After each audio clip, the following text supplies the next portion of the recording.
Para o cálculo do ΔG, ou da variação de energia livre, nós vamos precisar da análise de duas outras variáveis, que são o ΔH e o ΔS.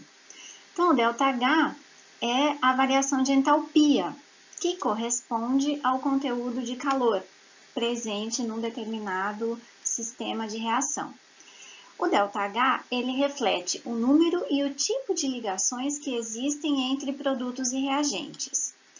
Para a gente entender melhor como que funciona isso, se eu tiver uma maior complexidade numa molécula, refletida pelo maior número de ligações químicas, eu vou ter um maior conteúdo de calor nessas moléculas. Porque, como diz o próprio slide, em última análise, a entalpia está presente nas reações químicas. Portanto, quanto mais reações químicas, maior o conteúdo de calor daquelas moléculas. Então, se a gente comparar, por exemplo, um conteúdo, várias moléculas de glicose soltas, com a molécula de glicogênio, em que esse mesmo número de moléculas de glicose estão unidas por ligação glicosídica, aonde que eu vou ter maior conteúdo de calor?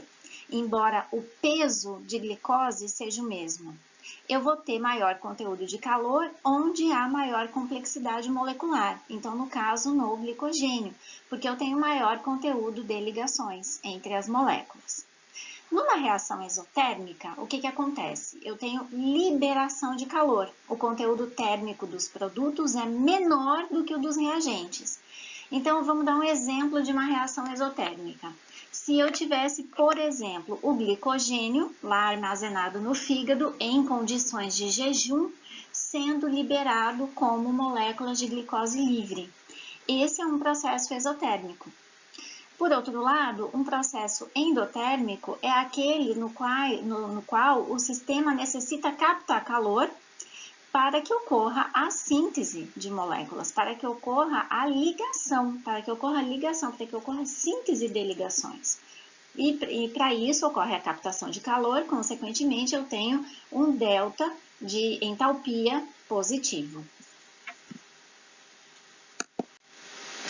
O ΔS trata-se da expressão da desordem e representa a entropia, que é a expressão quantitativa da casualidade ou desordem do sistema. Quando os produtos da reação são menos complexos e mais desordenados que os reagentes, há um ganho de entropia ou há um ganho de desordem. E nesse caso, eu vou ter um ΔS positivo. A reação, através da qual eu calculo a variação de energia livre, ela está baseada na subtração que envolve ΔH menos a temperatura multiplicado pelo ΔS.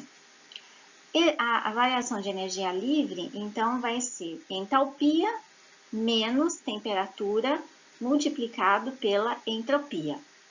Lembrando lá da aula anterior, em processos espontâneos, o ΔG ele vai ser sempre negativo.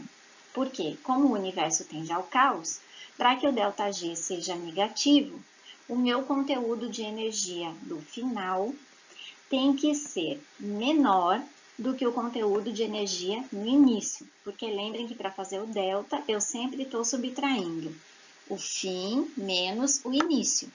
Então, se o início tinha mais energia e o fim tem menos energia, o meu ΔG vai ser negativo. Em processos favoráveis, ou seja, em processos espontâneos, o que vai acontecer?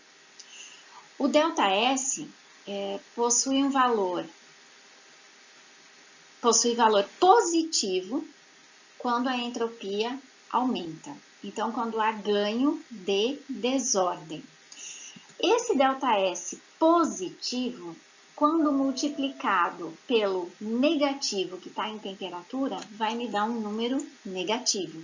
Então, vai contribuir para ΔG ser negativo. Portanto, quando a entropia aumenta, quando eu tenho ganho de desordem, naquele processo que eu estou analisando, eu vou ter um ΔG tendendo ao negativo. Quando que o ΔH contribui para isso? Quando o valor for negativo, que ocorre quando eu tenho liberação de calor do sistema para o ambiente. E quando é que isso vai acontecer? Quando eu tenho, como eu dei o exemplo há pouco, quebra de molécula complexa formando moléculas mais simples, por exemplo, quebra do glicogênio formando glicose livre, que vai atender os dois conceitos na realidade, né?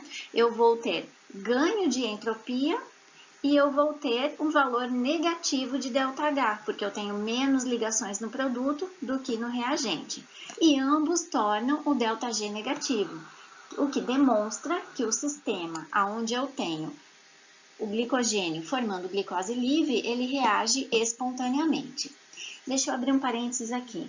A gente não pode confundir reagir espontaneamente com reagir o tempo todo.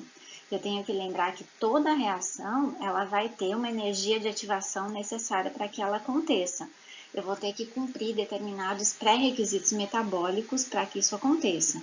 Agora, do ponto de vista termodinâmico, do ponto de vista energético, trata-se de uma reação favorável.